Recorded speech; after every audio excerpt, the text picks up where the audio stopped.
if Gerald Celente wasn't right so many times, he'd be dismissed as another doom and gloom crackpot.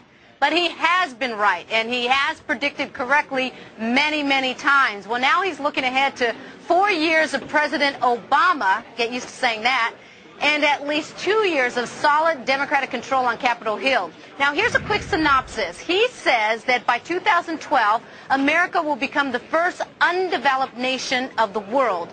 There will be another tax revolution, Gerald says, in America, marked by food riots, squatter rebellions, tax revolts, and job marches. And on a less political note, Celente says that the holidays will be a toned-down affair. Getting food, not gifts, will be the priority. Gerald Celente joins me now for some Diamond Dialogue. He's CEO of Trends Research Institute. Good to see you again, sir. Thank you for having me. All right, we picked the big three trends to focus on because you have many, but let's focus on the most immediate this holiday season. I know in our family we're already saying we're doing Secret Santa. You get one person that you pick, you get one gift for the adults. A lot of people are cutting back for Christmas. Well, you know, we're going to see a whole change of the Christmas spirit. No more of this obligatory gift buying. So in one way, people are going to get back to maybe the holy meaning of the holiday. That would be a shock, wouldn't it? So we're going to see gifts that are handmade, handcrafted. The local communities are going to do very well, the ones that hold those winter festivals. Less people going to the mall, more local shopping, and more of the gift-giving of maybe making things, you know, exchanging foods like... baking cookies. Exactly. And so forth. That's going to really hurt retailers, which we're all expecting this Christmas. We're going to see the beginning of the end of a retail Christmas. You know, I mean, they just invented this thing maybe 100 years ago, you know. It wasn't always like this. So we're going to see a fundamental shift take place where people are no longer going to be doing the Christmas shopping they used to do. Gerald, come on. They're going to come out with a new iPod and a multicolor, fantastic thing, a new Xbox something. Putting food on the table is going to be more important than putting gifts under the Christmas tree. We're going to go into the worst depression since worse than the Great Depression. Wow. Okay, let's talk about that then. You said by 2012, America, you know, we are usually called the developed nation.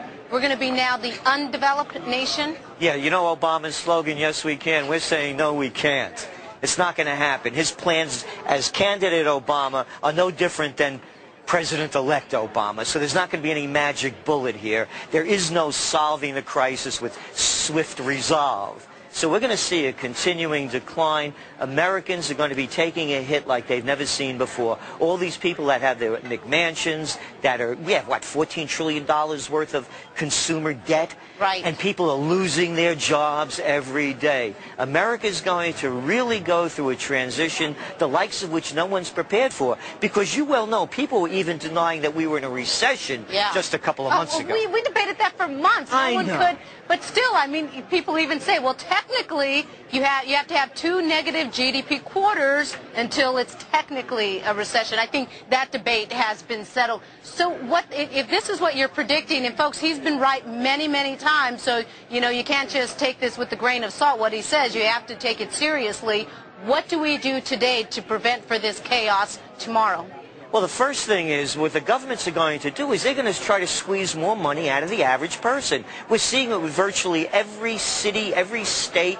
They're raising taxes on the people. Right. They're raising school taxes, property taxes. We're going to start, the government has to cut back. When you look at where there's job growth, it's only coming from the education sector for public schools and the government. Government has to shrink. They can't keep grabbing more money. They won't. So what do we do as individuals to prepare ourselves for this inevitable that you're saying? Well, the first thing is you don't spend a penny more than you could afford. And if your kid is going to college and they're going to get a degree in business administration or psychology or art history, you better start changing your thoughts and send them to a community college and get them a career where there's a return on an investment. So just don't send your kid to college. Well, if you're going to be an accountant or a doctor, you know, something in that healthcare field.